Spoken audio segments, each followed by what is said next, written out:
Praise the Lord. प्रभूच्या नावाला धन्यवाद देऊया. प्रियांनो, देव बाप्पाने पुन्हा एकदा तुमच्या परिवाराची आठवण दिली. आज मला दुसऱ्या ठिकाणी जाण्याचा मी सकाळपासून प्रभूकडे विनंती करत होतो की मला आज त्याच ठिकाणी जायचं आहे.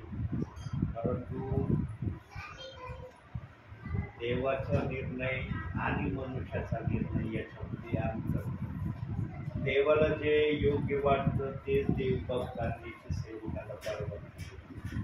जे देव बाप्पाला योग्य वाटत नाही तिथं देवाच्या सेवकाचं जाणं प्रभूच्या नावाने. म्हणून सेवक हा सर्वस्वी प्रभूच्या आखणीमध्ये सेवा करणारा असला पाहिजे. त्याने स्वतःच्या मनाने कधीही सेवा करण्याचा प्रयत्न करू नये.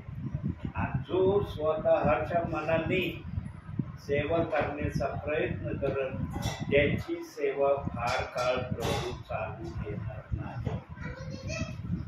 प्रभू थोडे दिवस चालू देतो, पण वारंवार न ऐकण्याची प्रक्रिया देव बाप्पाला दिसली पण देव बाप येतो.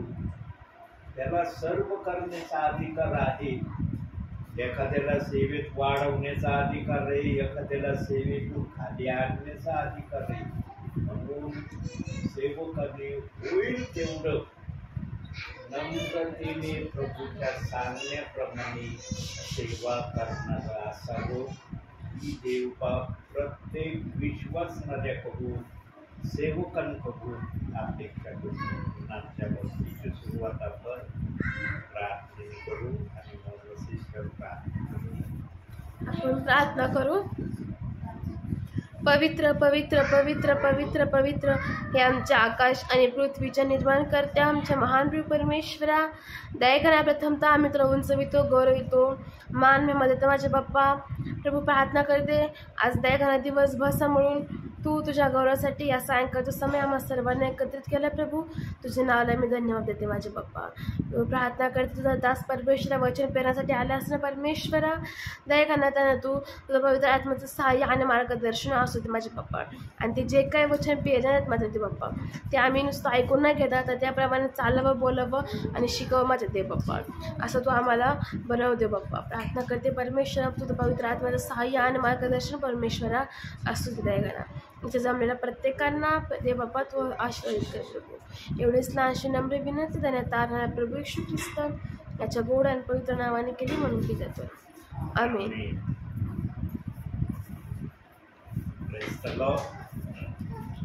जो विचार सांगत होतो त्याच विचाराला कंटिन्यू मध्ये आपण पुढे ठेवणार आहोत. त्यासाठी वचन काढूया. यशायाचं पुस्तक 55 अध्याय 8 वचन.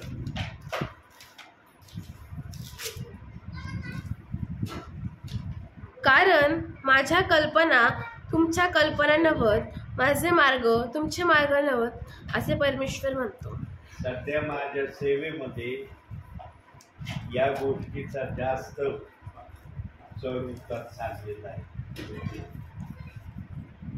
सेवकाला पण वाटतं की सर्वांना देवाचं वचन मिळावं, सर्वांना देवाच्या वचनाने तृप्त झालेले सेवकाला पण पाहण्याची अपेक्षा असते. परंतु कसं आहे, देवबाप आपल्या इच्छेने आपल्या विश्वासणाऱ्याला तृप्त करणारा आहे. कारण ज्या ठिकाणी देव बाप्पाला ज्यांना आशीर्वाद देणं योग्य वाटतं तिथं देवबाप केल्याशिवाय राहत नाही. आणि जर सेवकाने देवाच्या सांगण्याप्रमाणे सेवेला जाण्याची तयारी दाखवली नाही, मग सेवेमध्ये सेवकाला दिसतं की काही ठिकाणी प्रार्थना पण होती, काही ठिकाणी जर लोक असले तर ते प्रार्थना घ्यायला तयार होत नाही, किंवा काही घरांना टाळे लागलेले दिसतात. कारण ज्या ठिकाणी देवबाप जाण्याची इच्छा ठेवत नाही त्या ठिकाणी जर सेवकाने जाण्याची तयारी दाखवली, सगळ्याच ठिकाणी सेवकाच्या सांगण्याप्रमाणे होईल असं नाही. कारण देवाने आपली सेवा आपल्या नियंत्रणाने सेवकाकडून, विश्वासणाऱ्याकडून, सिस्टरांकडून करून घेण्याचं ठरवलेलं आहे. म्हणून वचन आपण पाहिलं की जे तुमचे मार्ग आहेत ते माझे मार्ग, जे माझे मार्ग आहेत ते तुमचे मार्ग नाही. म्हणून आम्ही सर्वस्वी देवाच्या सांगण्याप्रमाणे जर केलं तरच आम्ही सेवेमध्ये राहू. जर देवाच्या सांगण्याप्रमाणे केलं नाही तर एक आणखी वचन बघू आपण. लोककृत शुभवर्तमान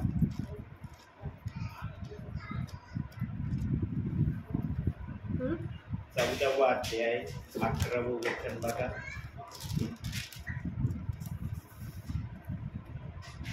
कारण जो कोणी आपणाला उंच करीतो तो नमविला जाईल, व जो आपल्याला नमवितो तो उंच केला जाईल. यो इशारा आहे मग सेवकाला, ब्रदराला आणि सिस्टरांना. जर तुम्ही स्वतःला उंच करण्यासाठी सेवेमध्ये माझ्या नावाचा उपयोग करण्याचं ठरवलं ना, तुम्हाला मी उंच होऊ देणार नाही. तुम्हाला खालच्या पातळीलाच मी आणीन. पण तुम्ही स्वतःला खालच्या पातळीला ठेवलं, मग मला कळतं सेवक खालच्या पातळीला आहे म्हणजे प्रभू उंच पातळीला गेला पाहिजे. मग त्या ठिकाणी प्रभू उंच पातळीला गेल्याशिवाय राहत पण नाही. पण सर्वांच्याच मनामध्ये आशे विचार असतात असं नाही. देव बाप्पाने जर हे वचन ठेवलंय लुकाच्या पुस्तकामध्ये, तर देव बाप्पाच्या आत्म्याला आपल्या समयामध्ये एक गोष्ट याविषयी पण दिसली असेल.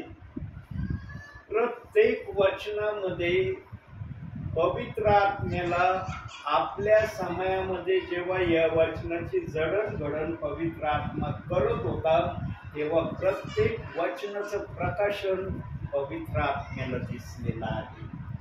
पण काही वचनाचे प्रकाशन देव बाप्पाने उघड करायचं ठरवलंय, काही वचनाचं प्रकाशन उघड करण्याचं प्रभूने ठरवलेलं नाही. म्हणून बायबलमध्ये जे वचन आहेत त्याचं प्रकाशन देण्याचं देव बाप्पाने ठरवलंय.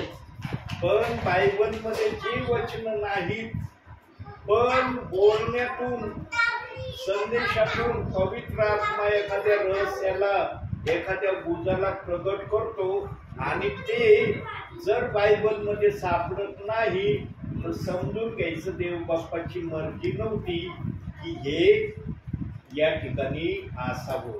आता बघा, आदामाने पाप केलं, बायबल सांगते. आदाम निर्माण झाल्यापासून आणि हव्वा बनवल्यानंतर लगेच पाप झालं का? दिले का तिथं की हव्वा तयार झाली आणि दुसऱ्या दिवशीच लगे या दोघांनी संमतीने माझ्या आज्ञाभंगाचं पाप केलं? शेकडो वर्ष गेले असते. सैतानाने देखील एदेन बागेमध्ये तयारीनिशी जाण्यासाठी प्लॅन तयार केला असेल. सैतान पण असा उठला सुटला, लगेच एदेन बागेत आला, लगेच त्यांच्याकडून आज्ञाभंगाचं पाप करून घेतला असं नाही. कारण सैतानाला पण हे कळत होतं, हे पवित्र पुरुष आहेत, देवाच्या प्रतिरूपाचे आहेत. प्रभू स्वतः म्हणलाय आपल्याशी सदृश, आपल्या प्रतिरूपाचा मी मनुष्य निर्माण करीन. आणि अशा मनुष्याचा सामना करण्यासाठी सैतानाने पण पूर्ण नियोजित तयारी केलेली असेल. आणि ही तयारी करण्यासाठी त्याला शेकडो वर्षाचा वेळ घ्यावा लागला असेल. त्याची नोंद बायबलमध्ये नाही. कालच्या संदेशात मी सांगितलंय, जेव्हा आदामाने आज्ञाभंगाचं पाप केलं तेव्हापासून आदामाच्या वयाची सुरुवात झाली. जोपर्यंत त्याने आज्ञाभंगाचं पाप केलं नाही तोपर्यंत आदामाच्या वयाची नोंद नाही. बायबल कुठंच प्रमाणित करत नाही, देवाचा आत्मा कुठंच असं बोलला नाही. आदाम ज्या दिवशी घडला त्या दिवसापासून त्याचं वय मी मोजायला सुरुवात केली. आज्ञाभंग केली, बागेतून बाहेर काढलं, तेव्हा त्याचं वय स्टार्ट झालं मोजायला. मिळत होतं ना व्यवस्थित खायला, आता नाही मिळणार. आता शेतात जावं लागल, शेताची सगळी मशागत सेवा करावा लागल, सगळी व्यवस्था करून पीक पाणी त्याच्यात पेरावं लागल, एक पोखरामध्ये धान्य साठवावं लागल, तेव्हा खायला मिळेल. देव बाप्पाने आदामाला उपाशी ठेवलं नाही, पण देव बाप्पाने आईचं पण आदामाला आज्ञाभंगानंतर दिलं नाही. निडाळाच्या घामाने आदामाला खाण्याची परवानगी दिली. हे चाललंय ना आजपर्यंत. शेतकरी म्हटलं म्हणजे शेतकरी शेतामध्ये इतकं कष्ट करतात. शेतकरी जे असतात त्यांनाच माहिती आहे शेतामध्ये कसं काम करायचं, काय करायचं. हे शेती करत नाही त्यांना कळत नाही शेतामध्ये कसं राबावं लागतं, कसं काय करावं लागतं. आणि शेतकरी प्रत्येक ठिकाणी उन्हात तानात थंडी पावसात जे काही शेतामध्ये रखवाली करणं, सर्व पशु पक्ष्यापासून धान्याचं संरक्षण करणं, कितीतरी जबाबदाऱ्या असतात. आणि त्या जबाबदारीतून मग आपल्याला जे काही धान्य आहे ते आपल्याला मिळते. हे आदामाच्या एका चुकीमुळं आम्हाला अशा प्रक्रियेमध्ये जावं लागलं. आदामाने ती चूक केली नसती तर कदाचित देव बाप्पाची ती इच्छा होती. काय इच्छा होती? 1000 वर्ष राहण्याची. ही इच्छा जरी देव बाप्पाची भंग झालेली आहे, पण देव बाप्पाने या इच्छेला आजपर्यंत जिवंत ठेवलेला आहे. कसं ठेवलंय बघूया जरा वचनातून. प्रकटीकरण 20वा अध्याय 5वं वचन बघा. मृतांपैकी बाकीचे लोक ती 1000 वर्ष पूर्ण होईपर्यंत जिवंत झाले नाही. हेच पहिले पुनरुत्थान. 6वं. पहिल्या पुनरुत्थानात ज्याला भाग आहे तो धन्य व पवित्र आहे. अशा लोकांवर दुसऱ्या मरणाची सत्ता नाही, तर ते देवाचे व ख्रिस्ताचे याजक होतील आणि त्याच्याबरोबर 1000 वर्ष राज्य करतील. म्हणजे अजून देव बाप्पाच्या मनातली आशा संपलेली नाही. 1000 वर्ष तो आपल्या लोकांबरोबर राज्य करणार आहे. जे सैतानाने देव बाप्पाची 1000 वर्ष राज्य करण्याची इच्छा भंग केली, देव बाप्पाने ती इच्छा अजून आपल्या मनामध्ये जिवंत ठेवली. पण या समयामध्ये कोणाला त्या राज्यामध्ये येऊ द्यायचंय आणि कोणाला येऊ नाही द्यायची याची हे चाललेली पाठकाळणी चालली. कशी चालली बघूया वचनातून. मत्तैकृत शुभवर्तमान 25वा अध्याय 33वं वचन. आणि मेंढरांस तो आपल्या उजवीकडे व शेळ्यांस डावीकडे ठेवेल. शेड आणि मेंढर याची विभागणी चालली सध्या. दुसऱ्या प्रभूच्या वचनाप्रमाणे जर सांगायचं झालं तर बोलवलेले वेगळे केले जात आहेत आणि निवडलेले वेगळे केले जात आहेत. या वचनाप्रमाणे जर वचनातून बोलायचं झालं तर मेंढरांना वेगळ्या ठिकाणी प्रभू नेत आहे, शेळ्यांना वेगळ्या ठिकाणी ठेवत आहे.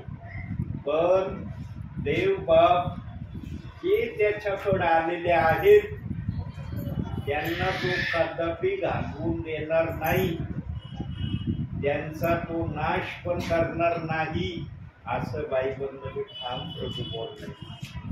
प्रभू पण ज्यांना घेणार आहे त्यांना टेम्पररी आपल्या राज्यात नाही येणार, परमनंटलीच त्यांना आपल्या राज्यात घेईल. पण जे देवाचं पूर्णपणे ऐकतील ते निवडलेल्या लिस्ट मध्ये आहे.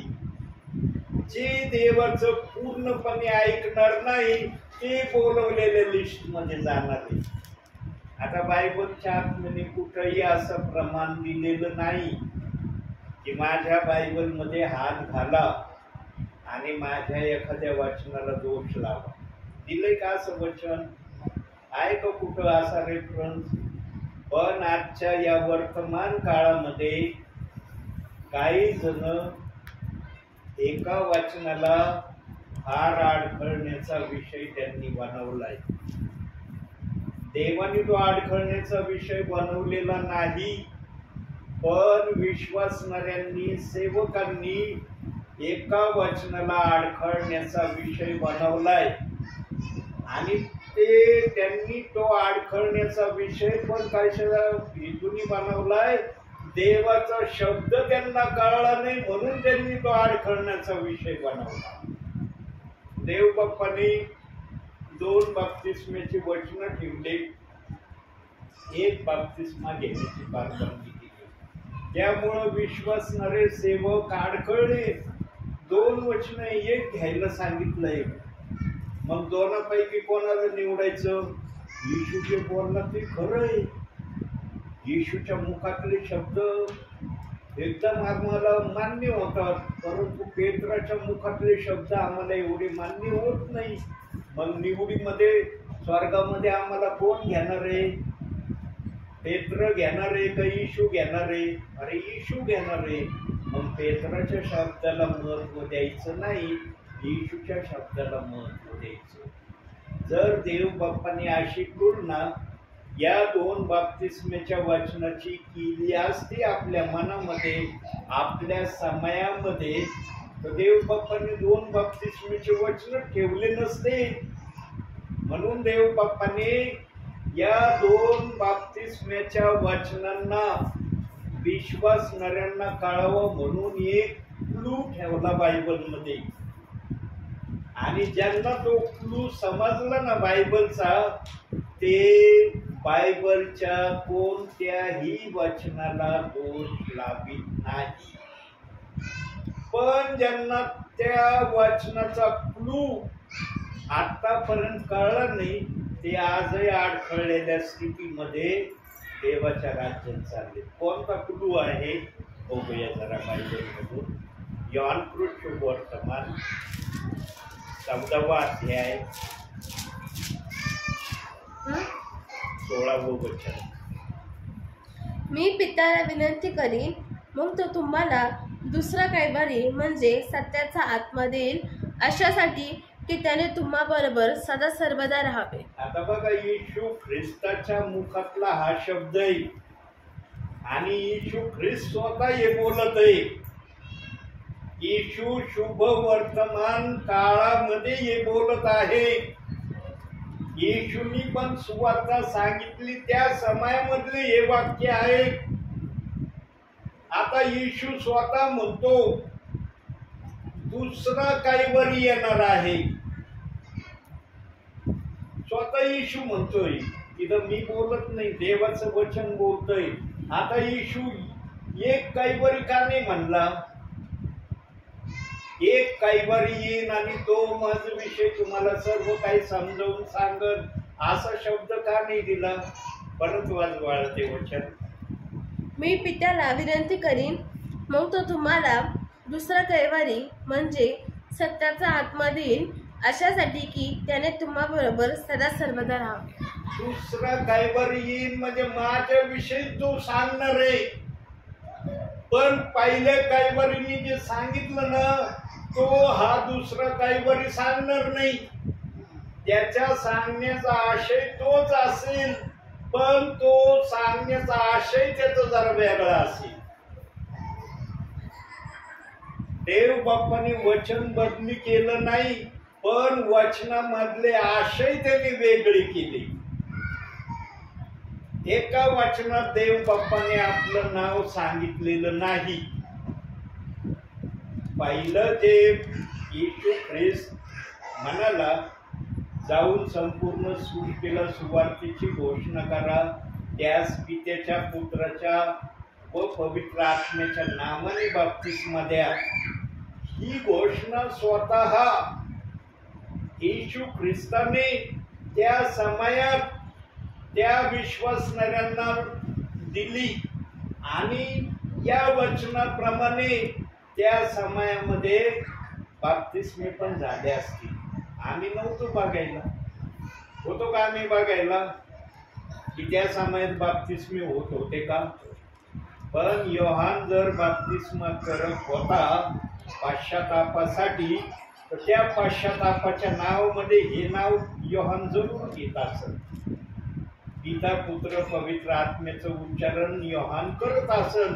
म्हणून काही जण म्हणतात, विश्वासणारे म्हणतात, सेवकही म्हणतात, येशू ख्रिस्तांचा बाप्तिस्मा पिता पुत्र पवित्र आत्म्याच्या नावाने झाला. तो स्वतः सर्व काही होता. जो सर्व काही स्वतः आहे त्याला परत तेच नाव घेऊन बाप्तिस्मा घ्यायची गरज आहे का? त्याच्यामध्ये सगळं अस्तित्व होतं आणि त्यांनी सांगितलं ते की या नावाने बाप्तिस्मा घ्या. पण तो स्वतः जर बाप्तिस्मा घ्यायला येतो तर त्याच्या मागे त्यांनी कारण सांगितलं. योहान बाप्तिस्मा द्यायला तयार होत नव्हता. तो म्हणला, प्रभू तुम्ही सर्वांगी पवित्र आहात, पवित्र आत्म्याने भरलेले आहात, तुम्ही कुठलं पाप केलेलं नाही, मी पापी लोकांना पश्चातापासाठी बाप्तिस्मा देतोय, तुम्ही कुठलं पाप केलं म्हणून तुम्ही माझ्याकडे पश्चातापासाठी बाप्तिस्मा घ्यायला पाण्यात उतरलात? योहानाला पण ही भाषा येशू ख्रिस्ताची कळली नाही. मग येशू ख्रिस्ताने जेव्हा ती भाषा योहानाला समजण्याची प्रेरणा दिली, तेव्हा योहानाला कळलं येशू ख्रिस्त माझ्याकडे बाप्तिस्मा घेण्यासाठी का आला. येशू ख्रिस्ताने जी वाणी केली तो पहिला कैवारी आत्मा आहे. वचन आम्ही समजून घेतलं पाहिजे. इथं येशू म्हणतो दुसरा कैवारी येईन, दुसरा कैवारी येईन म्हटल्यावर पहिला आलाय. पहिला आला म्हणून दुसरा येणार आहे ना. पहिला आला नसता तो दुसरा आला असता का? देव बाप्पाने कैवारी पाठवण्यामध्ये भेदभाव केला का? देव बाप म्हणलं का एक कैवारी पाठवला, दुसरा कशाला पाठवायचा? देव बाप्पाने मनुष्याला समजण्यासाठी या गोष्टी वापरल्या की माझा येशू काय आहे, माझ्या मनामध्ये माझ्या बाप्तिस्म्याविषयी काय माझी योजना आहे, ती पवित्र आत्मा तुम्हाला समजावून सांगल. आणि ज्यांना पवित्र आत्म्याने ती योजना समजावून सांगितली त्यांनी त्या योजनेचा इन्कार केलेला नाही. पण ज्यांना पवित्र आत्म्याने ही योजना आतापर्यंत समजावून सांगितली नाही ते आजही त्या वचनाला अडखळलेले आहेत आणि त्या वचनाच्या विरोधात बोलत आहेत. जे त्या वचनाच्या विरोधात बोलतात ते असं म्हणत नाही बरं का हे बायबलचं वचन नाही. बायबलचं वचन आहे हे मान्य करतात, पण त्या वचनाला स्वीकारण्याची तयारी दाखवित नाही. का दाखवित नाही तयारी? कारण देवाच्या आत्म्याने त्यांना त्या वचनाचे प्रकाशन दाखवलं नाही. देव बाप्पाने जर सर्वांना प्रकाशन दाखवलं तर कोणी इन्कार करीन का त्या वचनाचा? देव बाप्पाने बायबल ना एक विशिष्ट तऱ्हेने लिहिलेलं आहे. कसं लिहिलंय बघूया. यशायाचं पुस्तक 28 अध्याय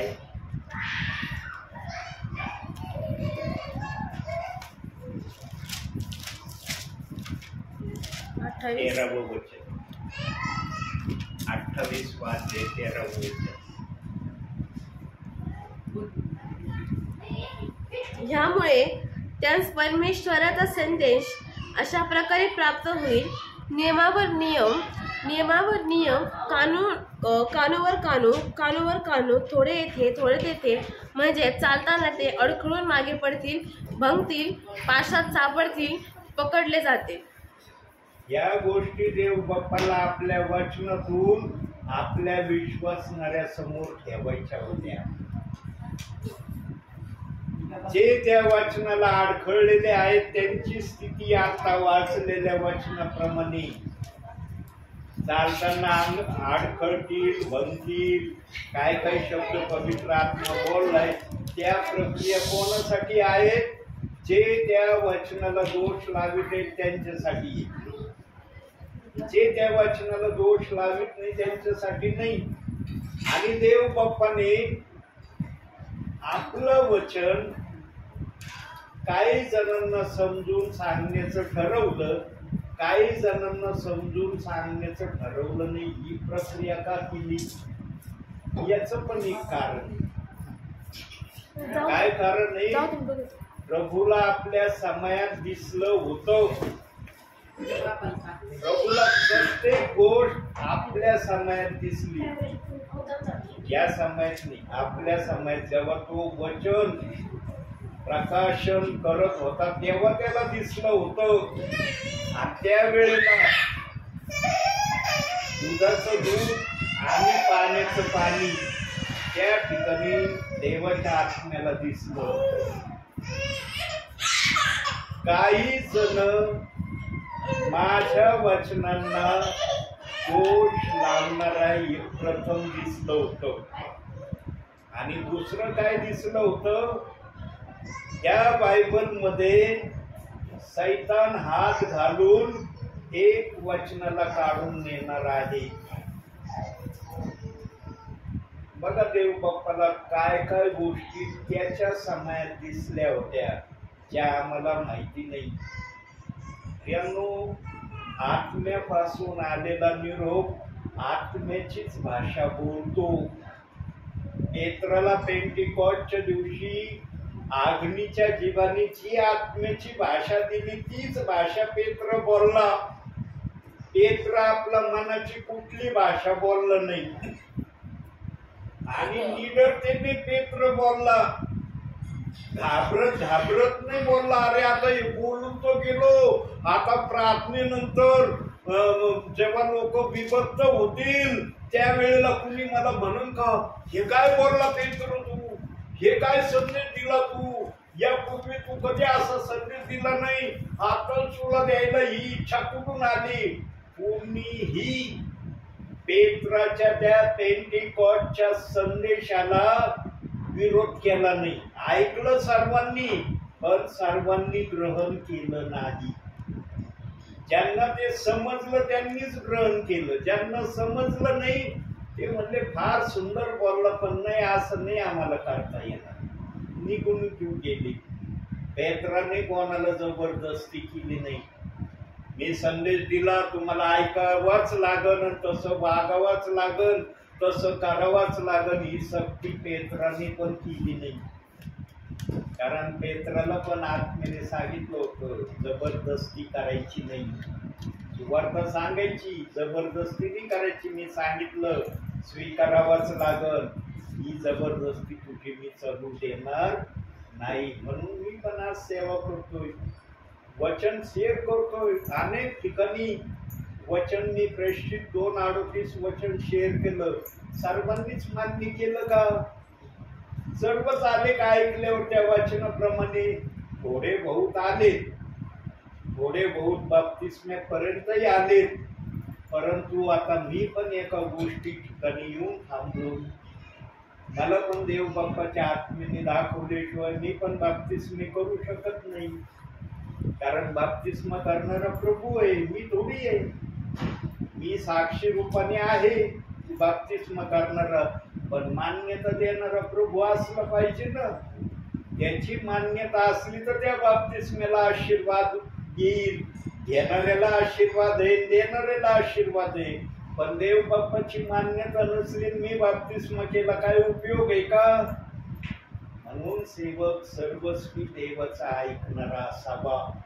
म्हणून आपण वचन पाहिलं ना लूक 14:11 मध्ये, जो स्वतःला उंच करीतो तो नमविला जाईल आणि जो स्वतःला नमवितो त्याला उंच केलं जाईल.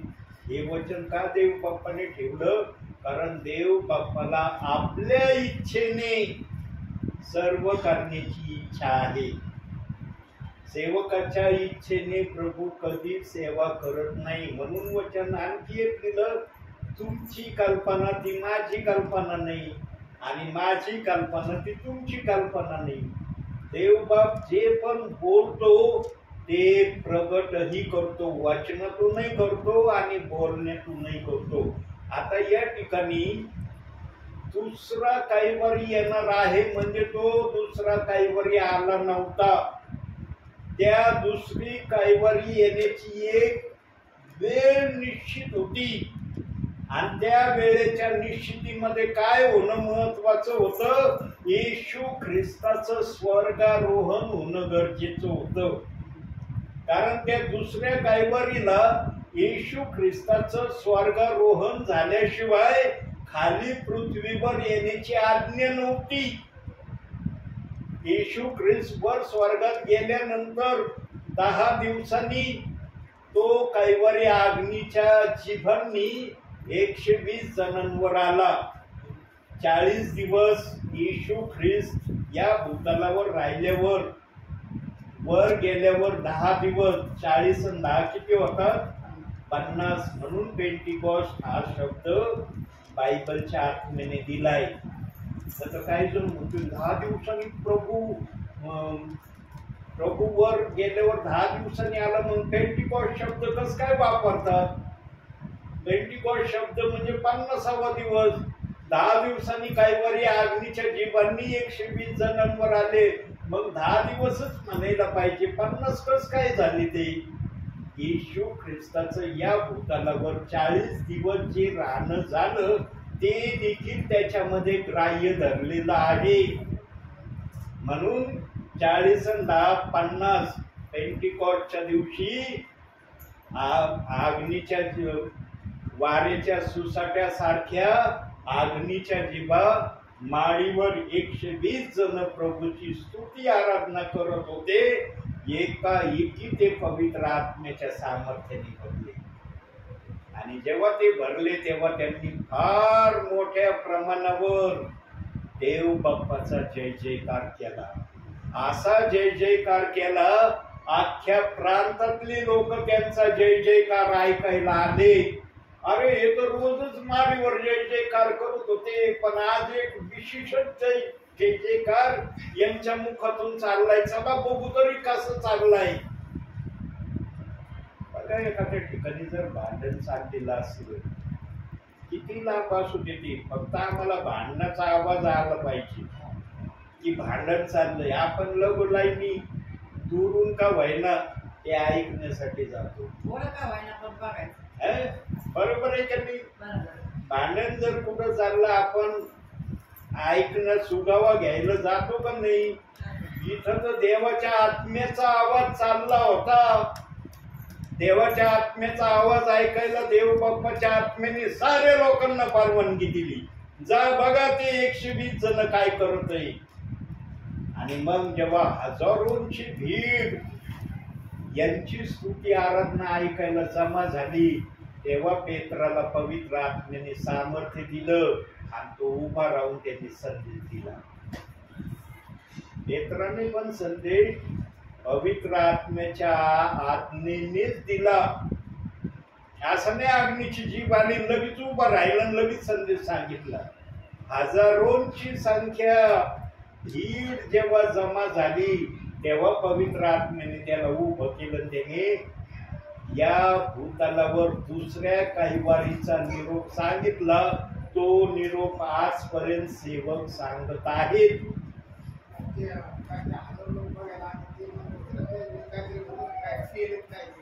आता ऐकणाऱ्यांमध्ये औषध असतात. काय जण म्हणे हे मद्य पिऊन धुंद झालेले आहेत म्हणून यांना कळत नाही की ते काय बोलत आहे काय करत आहे.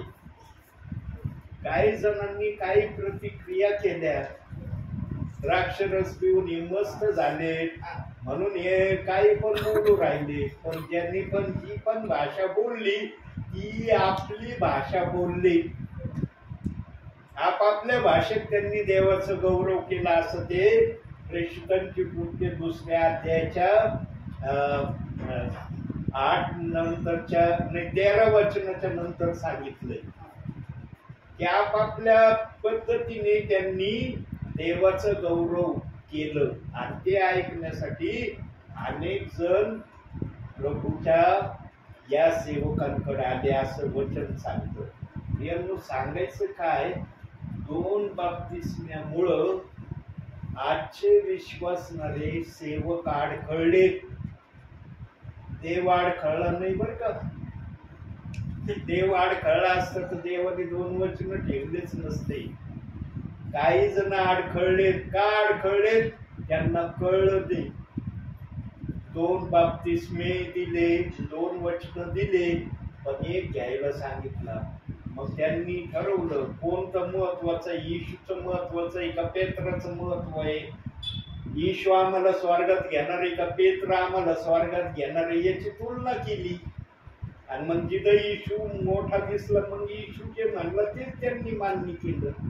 पण येशू ख्रिस्ताने या 2 बाप्तिस्म्यामध्ये एकाला मान्यता दिली आणि एकाला मान्यता दिली असं केलं नाही. दोन्हीही बाप्तिस्म्याला युगाच्या समाप्तीपर्यंत त्याच्या नावामध्ये जिवंत ठेवलं त्या बाप्तिस्म्याच्या वाचनांना. आता बघा मुलं आहेत ना छोटे, यांना समज आहे का या लहान मुलांना? हे बसले प्रार्थनेला, ते ऐकते की अरे आलेले सेवक काय बोलत आहे, पण यांना कळतंय का की सेवक काय बोलू राहिले, कसं बोलू राहिले. पण तुम्हाला समजतंय ना, तुम्हाला समजतंय ना की अरे आलेले सेवक काय बोलते, कशावर बोलते, त्यांचा सांगण्याचा उद्देश हेतू काय. या लहान लेकरांना कळत का? बाप्तिस्मेचे पण असाच प्रकार आहे. प्रभूंनी त्याला वेगळ्या भाषेचं नाव दिलं. एक नाव दिलं बिगर नावाचा बाप्तिस्मा आणि एक नाव दिलं नावाचा. पिता पुत्र पवित्र आत्मा हे नाव येशू ख्रिस्ताचं आहे. सगळे मान्य करतात येशू ख्रिस्त हे पिता पुत्र पवित्र आत्मा येशू ख्रिस्ताच्या नावामध्ये.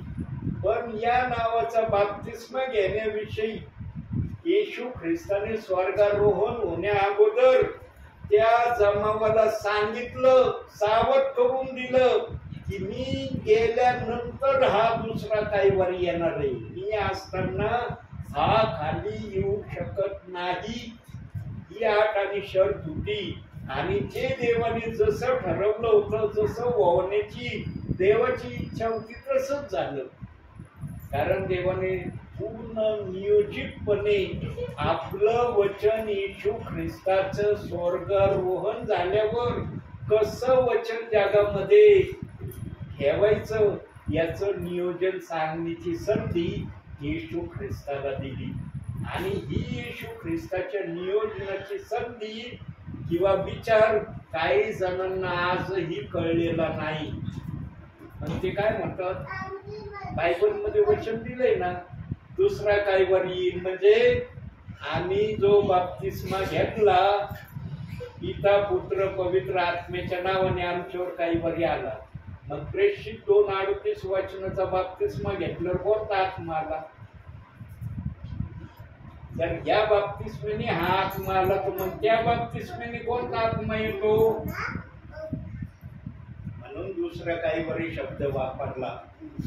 पहिला काही वरी येशू ख्रिस्ताने आपल्या समायामध्ये त्याचा उपयोग केला. पण दुसऱ्या काही वारीचा उपयोग करण्यासाठी पेत्राचा उपयोग करण्यात आला.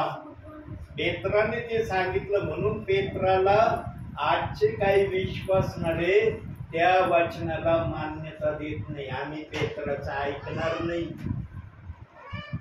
आजही बोलतात, खुलेआम बोलतात, आम्ही पेत्राचा निरोप ऐकणार नाही, आम्हाला येशूचा निरोप पुढे आहे. मग पेत्राने हा निरोप कुणासाठी सांगितला? म्हणून देव बाप्पाने त्या योजनेप्रमाणे बायबलमध्ये वचन ठेवले.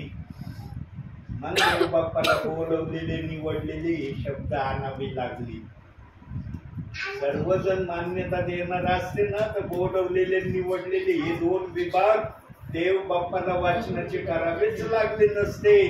देव बाप्पाला आपल्या समयातच वाचनाचे सर्व काही प्रकाशन दिसलं होतं आणि त्या प्रकाशनाप्रमाणे देव बाप्पाने पण ठरवलं की माझा निरोप मनुष्याच्या बुद्धीने नाही तर माझ्या आत्मेने लोकांना मी कळवी.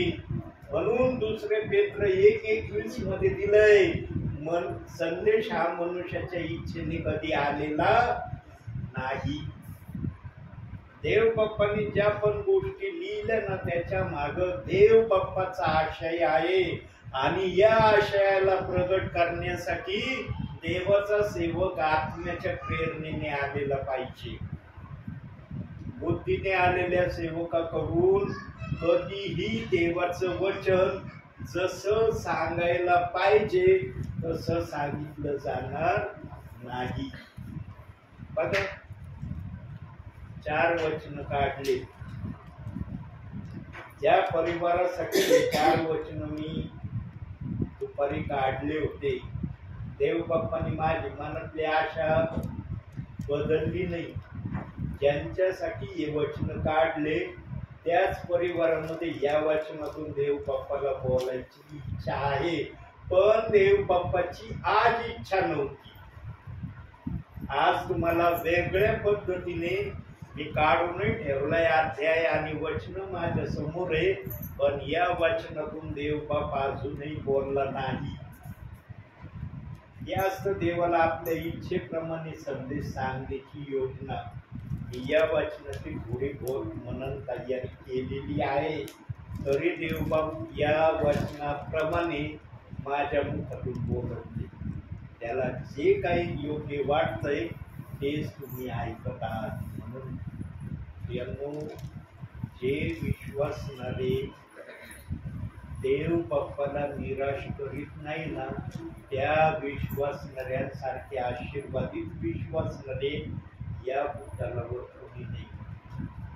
जीवनामध्ये सर्वांना निराश करा प्रियांनो, देवाला कधी निराश करू नका.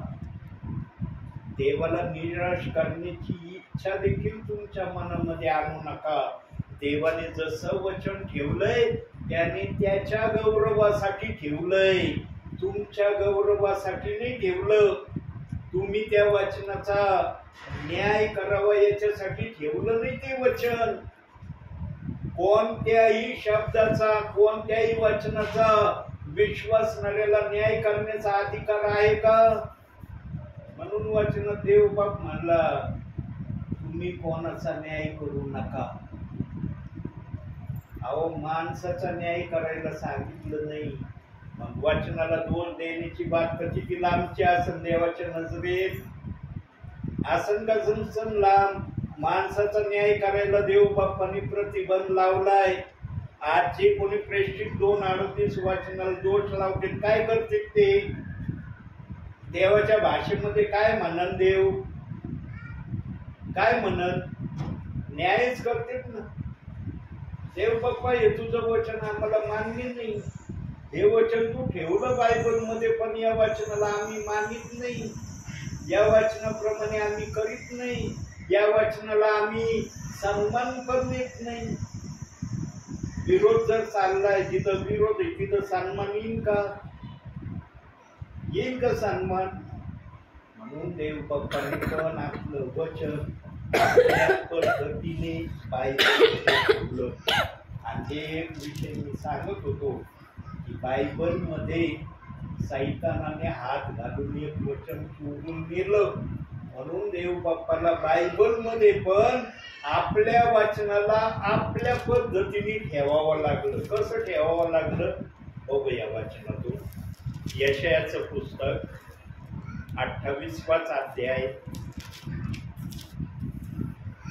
10वं वचन. कारण नियमावर नियम, नियमावर नियम, कानवर कानू, कानवर कानू, थोडे येते थोडे तेते असे तो बोलत असतो. देव बाप्पाने पण एका लाईन मध्ये वचन ठेवलं नाही. थोडं इकडं, थोडं तिकडं, थोडं तिकडं, थोडं इकडं असं टाकलंय. का टाकलं? कारण याच्यात कुणी हात घालून पूर्ण वचन काढून नेऊ नये. आता आणखी खोल भाषेत जर देवाचं वचन तुम्हाला समजण्यासाठी जर देवाच्या आत्म्याची इच्छा आहे तर बायबलमध्ये त्रैक्य नावाचा शब्द आहे का? वाचलं का कोणत्या वाचकाने की बायबलमध्ये मी त्रैक्य नावाचा शब्द वाचला आहे का? तो शब्द दिलाय का देवाच्या आत्म्याने? परंतु आज त्रैक्य नावाचा शब्द अस्तित्वात आहे का नाही? आहे का नाही अस्तित्वात? काही जाणकार म्हणतात ना आम्ही त्रैक्यची सेवा करणारे, ट्रिनिटीची सेवा करणारे आहे. बायबलच्या आत्म्याने ट्रिनिटी त्रैक्य नावाचा शब्द दिलाय का इंग्लिश मध्ये, मराठीमध्ये? मग हा त्रैक्य नावाचा शब्द आला कुठून? कुणी आणलं या त्रैक्य नावाच्या शब्दाला? पिता पुत्र पवित्र आत्मा तीन आहे म्हणून त्रैक्य. देवाला म्हणता येत नव्हतं का पिता पुत्र पवित्र आत्मा त्रैक्य आहे मी? देवाला म्हणता येत होतं ना की मी त्रैक्य आहे. देव म्हणलं का मी त्रैक्य आहे म्हणून? तीन विभागात त्याने आपले नाव दिले पण त्याला त्रैक्य नाव नाही दिलं देवानी. परंतु आज त्रैक्य नावाचा शब्द अस्तित्वात आहे ना. यांनो अंतिम समयामध्ये देवाला जे योग्य वाटल देव ते सांगितल्याशिवाय राहणार नाही. जर बायबलमध्ये त्रैक्य शब्द नाही, आज जर विश्वासणारा त्रैक्य शब्द म्हणून चालतोय, मग बायबलनी न दिलेला शब्द योग्य आहे तर मनुष्याने आणलेला शब्द योग्य याचा न्याय तुम्ही करा. खरं बोलणारा सेवक पाहिजे. हिमतीने धाडसीने बोलणारा सेवक तुला पाहिजे. डरपोक सेवक बोलू शकत नाही. डरपोक सेवक घाबरतील. नको हे लय खोलवर चाललंय, हे नको, हे माझ्यासाठी घातक होईल. पेंटिकॉस्टच्या दिवशी घाबरलं नाही. जे पवित्र आत्मा बोल म्हटलं धाड धाड बोलून मोकळा झाला आणि त्याचं बोलणं 3000ला कळलं पण त्याचे बोललेले शब्द व्यर्थही झाले नाही. ते 3000 प्रियजन साक्षीदार आहेत की आम्ही त्या शब्दाला मान्यता देतो. म्हणून एक वचन मी नेहमी दाखवतो तुम्हाला बायबल मधून. काढूया ते वचन परत आज. यशायाचंच पुस्तक 55 अध्याय 11वं वचन.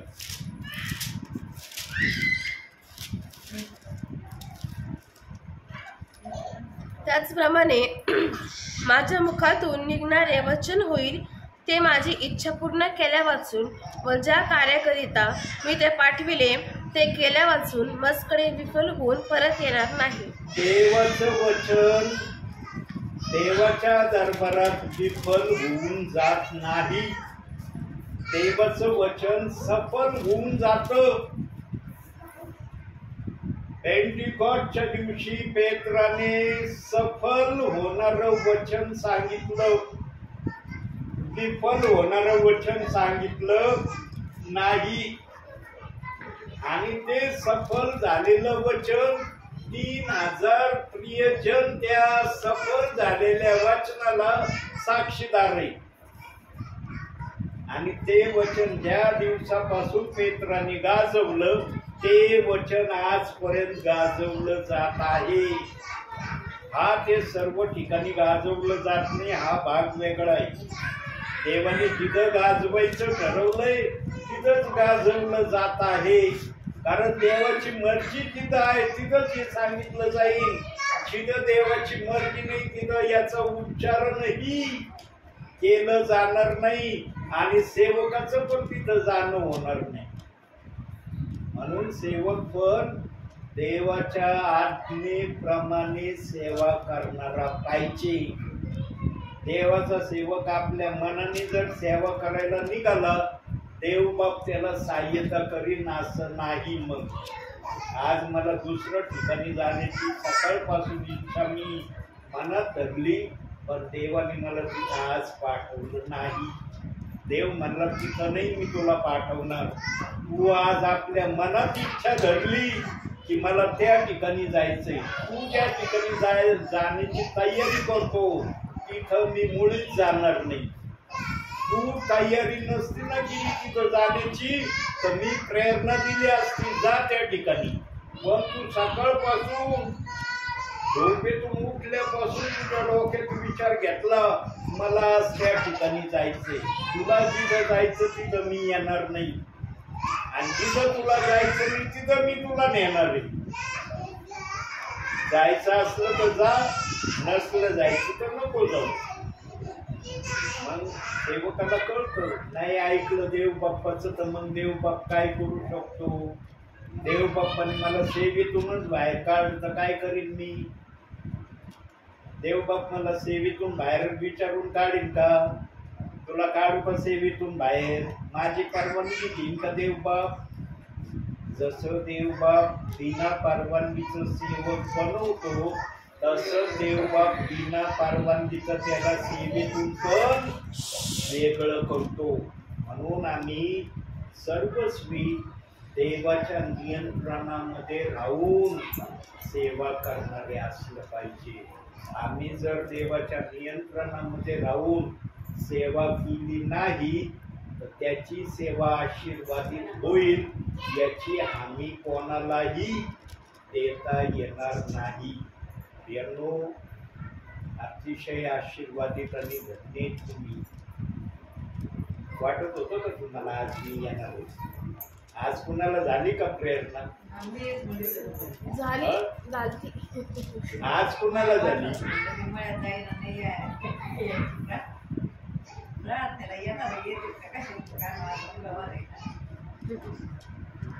म्हणजे असं ठामपणे असं नाही पण एक प्रश्नचिन्ह दाखल.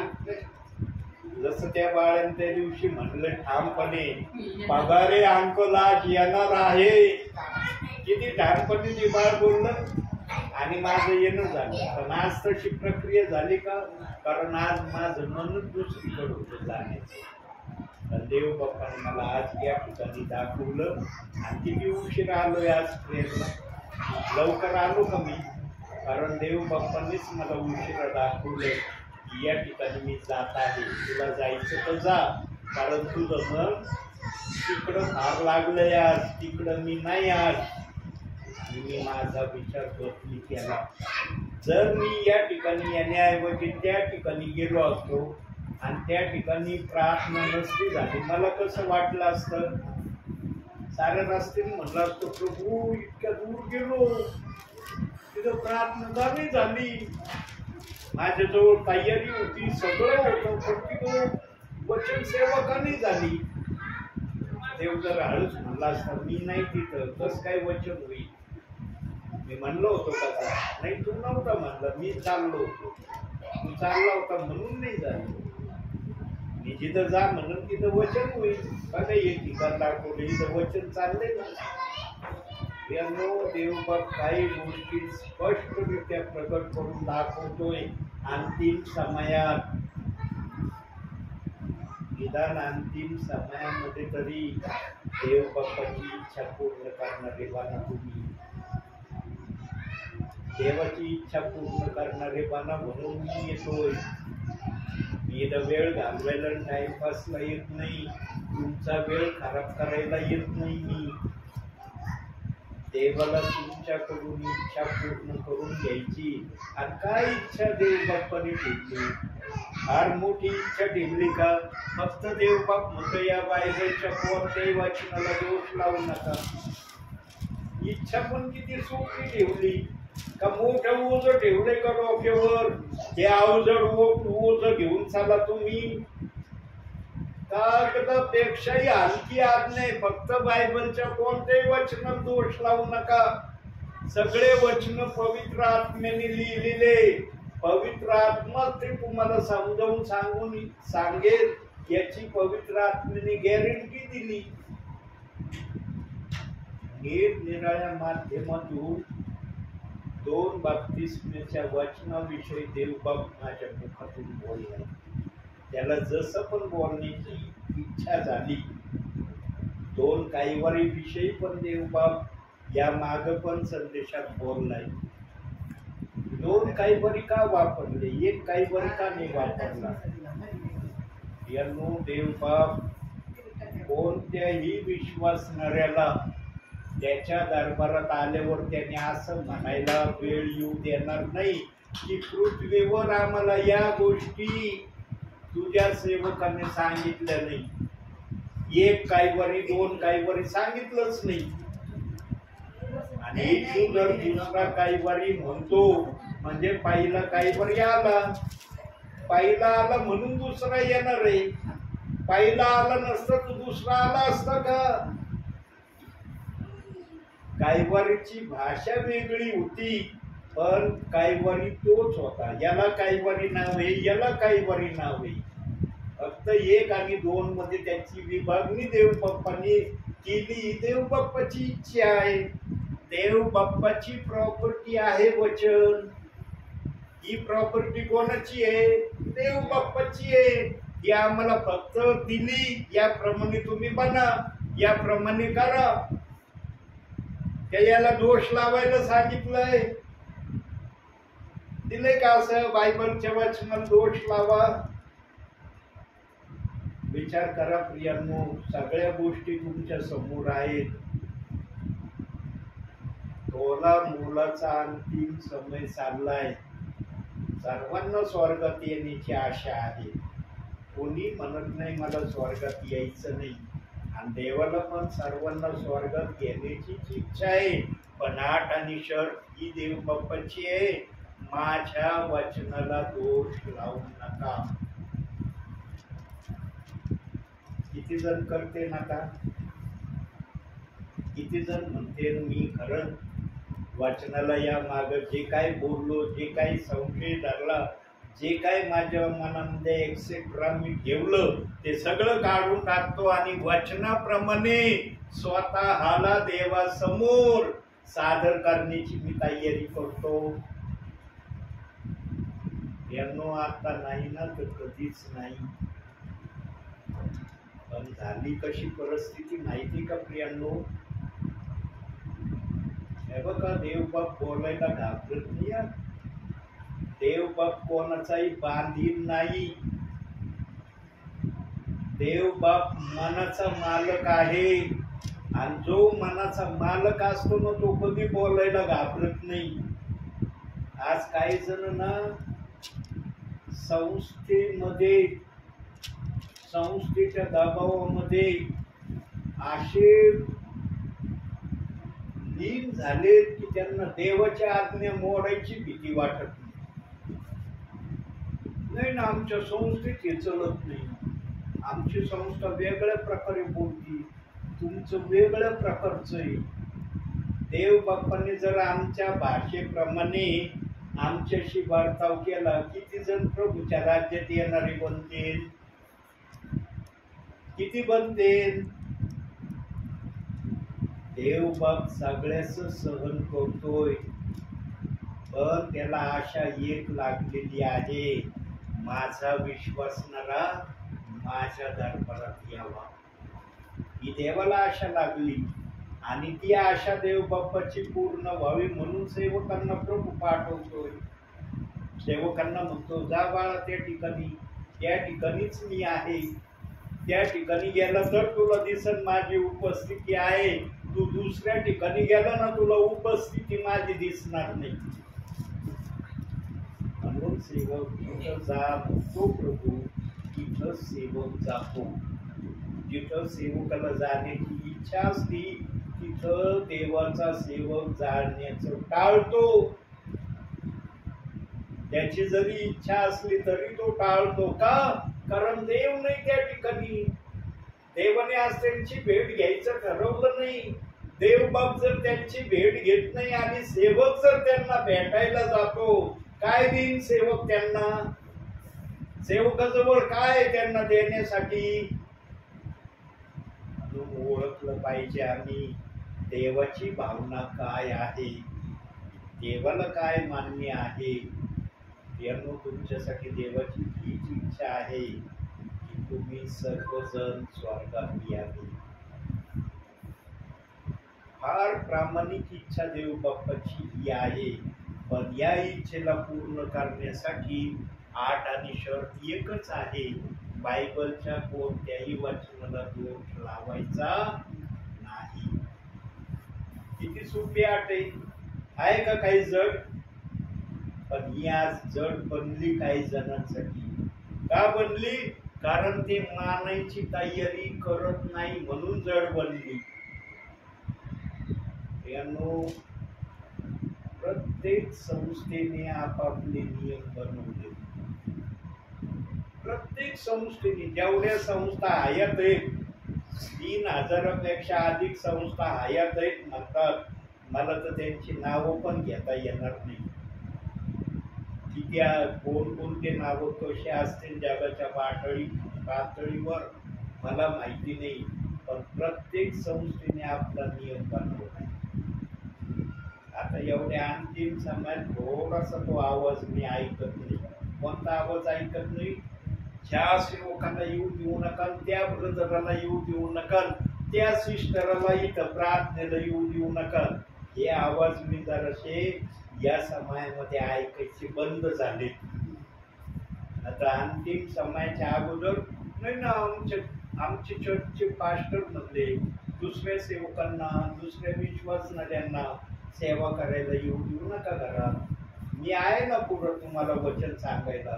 इतरांचे वचन ऐकण्याची अपेक्षा कशाला करता? हे शब्द मी ऐकत नाही अंतिम समय लागल्यापासून. आणि आज जो तो फ्री माइंड प्रत्येक ठिकाणी सेवा करायला जातो. कारण अंतिम समयात तरी विश्वासणाऱ्याने देवाची इच्छा समजून त्याप्रमाणे वागावं याची तयारी कृतीने मला अंतिम समयात दिसायला लागली. आता यापूर्वी फार विरोध झाला माझा. असा निरनिराळ्या माध्यमातून माझा विरोध झाला. आणि प्रेषित 2:38 वचन म्हणल्यावर तर विचारचा सोय नाही. अरे हे तर आपल्या वचनाप्रमाणेच नाही. यांचा भेदच वेगळा आहे, यांचा विश्वासच वेगळा आहे. हे आपल्या वचनाप्रमाणे नाही. फार विरोध झाला माझा. पण अंतिम समयामध्ये हा विरोध शिथिल व्हायला लागलाय. काही ठिकाणी शिथिल झालाय, काही ठिकाणी अजूनही पण काय तसाच विरोध चाललाय. जर शिथिल झालाय ना प्रियांनो, त्या प्रियजनांना गोल्डन संधी आहे. त्या संधीला सोनं बनवा. सोनं, देव बाप्पाची इच्छा आहे की त्या संधीला तुम्ही सोनं करावं आणि सोनं घेऊन तुम्ही प्रभूच्या दरबारात यावं. आता करतान का नाही तुम्हाला माहिती. म्हणून प्रियांनो, गुप्त प्रार्थना तुमची असते ना, एकांतिक प्रार्थना, त्या प्रार्थनेमध्ये तरी देव बाप्पा समोर स्वतःला करा. देव बाप्पा तुझी इच्छा काय मला सांग. तुला माझ्याकडून काय करून घेण्याची आशा तू माझ्याकडे करतो मला सांग. गुप्त प्रार्थनेमध्ये देव बाप्पाकडून आशीर्वाद मिळवा प्रियांनो. अंतिम समयात युएल संदेश त्यांनी विनंती केलेली आहे की अंतिम समयामध्ये तरी तो आपल्या लोकांना आत्म्याच्या प्रेरणेने त्यांना आशीर्वादित कर. देव बाप करतोय बरं का. आज प्रेषित 2:38 वचनाची 100 निदान 30% का व्हायना, 30% का व्हायना प्रेषित 2:38 वचनाची सुवार्ता या भूतलावर देव बाप घेऊन देत आहे. 60%, 100% जरी होत नाही, पण 30% का व्हायना देव बाप्पाने या सुवार्तेला ठेवलेलं आहे. आणि या सुवार्तेप्रमाणे त्याचे विश्वासणारे प्रियजन देवाचा धावा करत आहेत. आता त्या धावा करणाऱ्यामध्ये कोण कोण धावा करायला येईल त्याची वाट प्रभू बघतोय.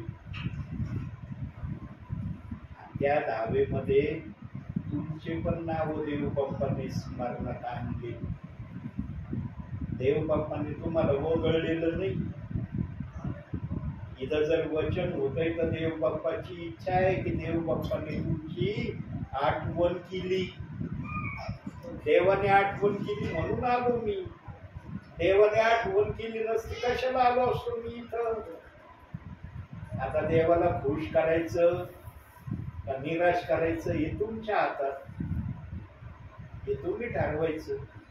मला देवाला खुश करायचं का मला देवाला निराश करायचं.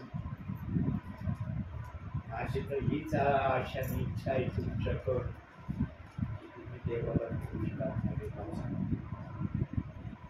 कधी मनामध्ये असा विचार आणू नका मी देवाला निराश करीन. देव बाप्पाने एक सिंपल गोष्ट मनुष्याकडे मागितली. माझ्या पवित्र शास्त्रातल्या कोणत्या वाचनाला दोष नका लावू.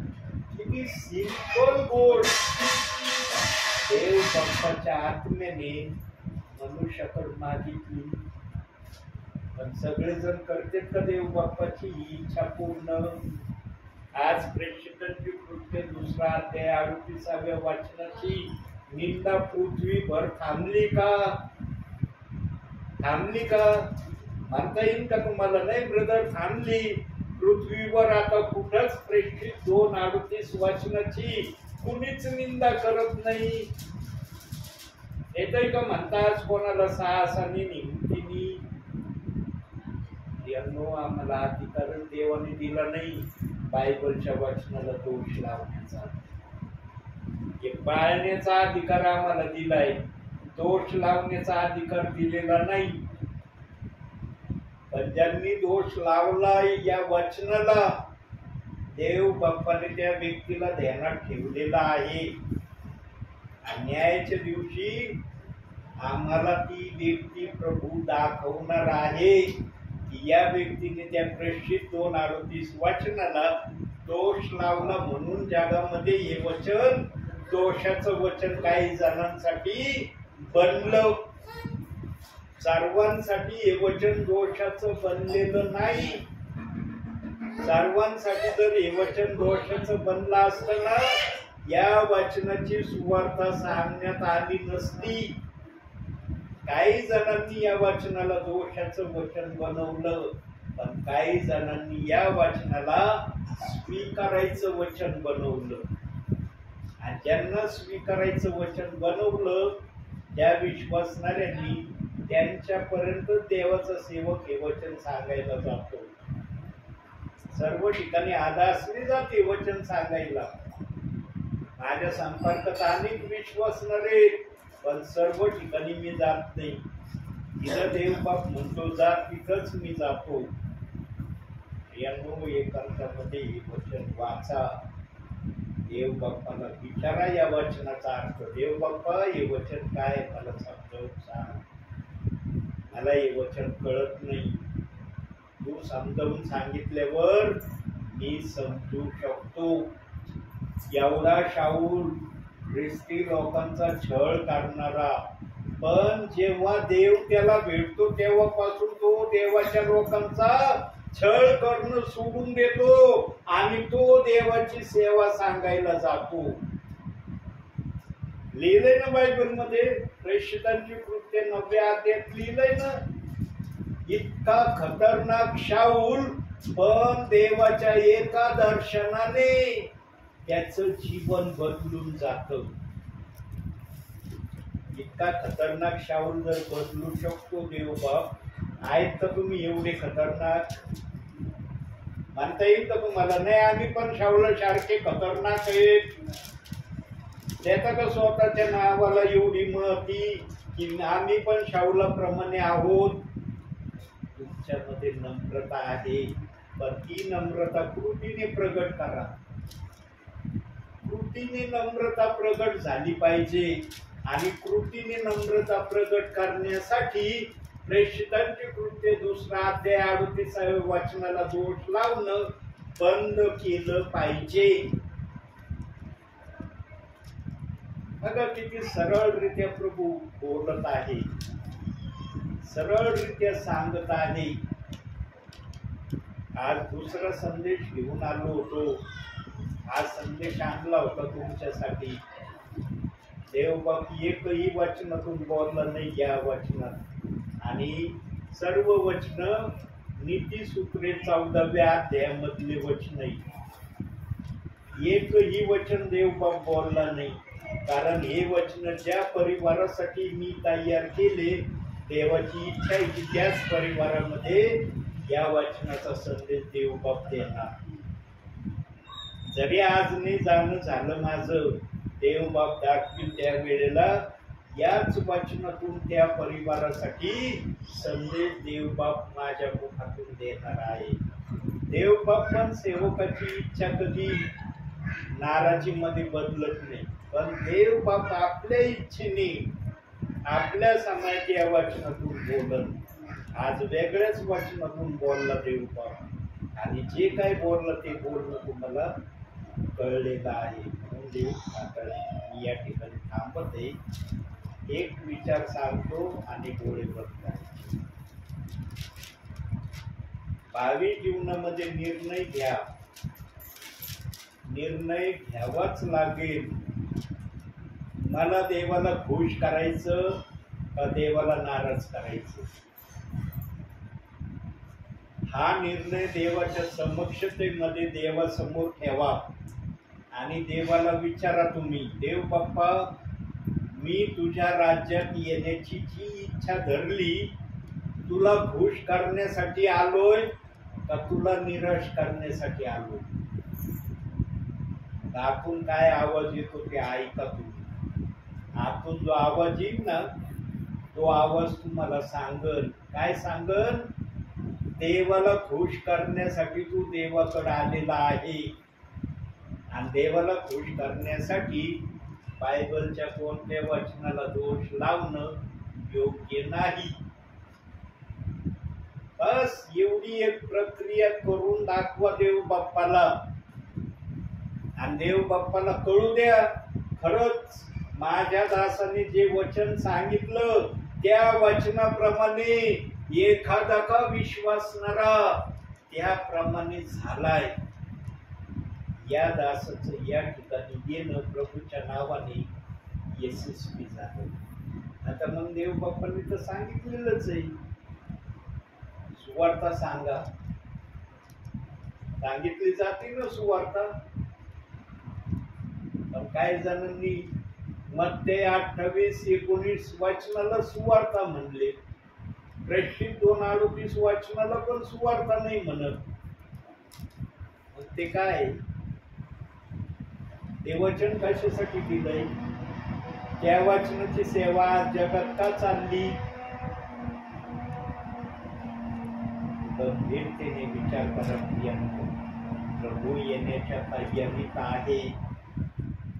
त्या प्रभूच्या येण्या अगोदर तुम्ही जर या शंकेतून, या प्रॉब्लेम मधून स्वतःला सोडवणारे झाले तर देवाच्या नजरेत तुम्ही कसे असणार? कसे असणार? चांगले असणार का वाईट असणार? म्हणून शिष्यांनी 9 शिष्यांनी आपले प्राण दिले. देवाच्या नजरेत चांगलं होण्यासाठी त्यांनी आपल्या प्राणाला शून्य केलं. तर कोण कोणासाठी प्राण देईल का? वचनातच सांगितलंय. देईल का कोणी कोणासाठी प्राण? पण शिष्यांनी प्रभूसाठी आपले प्राण अर्पण करून टाकले. प्रियांनो, त्यांनी आपल्या जीवाची किंमत शून्य केली प्रभूसाठी. आदर्शाचा चित्त आहेत ते 9 शिष्य. त्यांनी असंच प्राण नाही दिला, काहीतरी त्यांच्या प्राण देण्यामाग देव बाप्पाने आशय ठेवलाय. त्यांनी मला उंच करण्यासाठी आपला जीव अर्पण केला. किती मोठी कुर्बानी त्यांची आहे ना. चाललेत ना उपासाचे दिवस, चाललेत ना. जे ते उपासामध्ये आहेत, प्रार्थनेमध्ये आहेत, चांगली गोष्ट आहे. उपास करणं चांगलंय, प्रार्थना करणं चांगलंय, पण देवाची आज्ञा पालन करणं त्यापेक्षाही चांगलंय. जर आज्ञा पालन नाही तर काय उपयोग आहे मग? म्हणून प्रियांनो, गंभीरतेने प्रभूकडे या, गंभीरतेने निर्णय घ्या आणि प्रभूच्या राज्यात जाण्यासाठी स्वतःची तयारी करा. या छोट्याशा संदेशातून देव तुम्हाला आणि मला भरपूर आणि भरपूर आशीर्वाद देऊ. आमेन.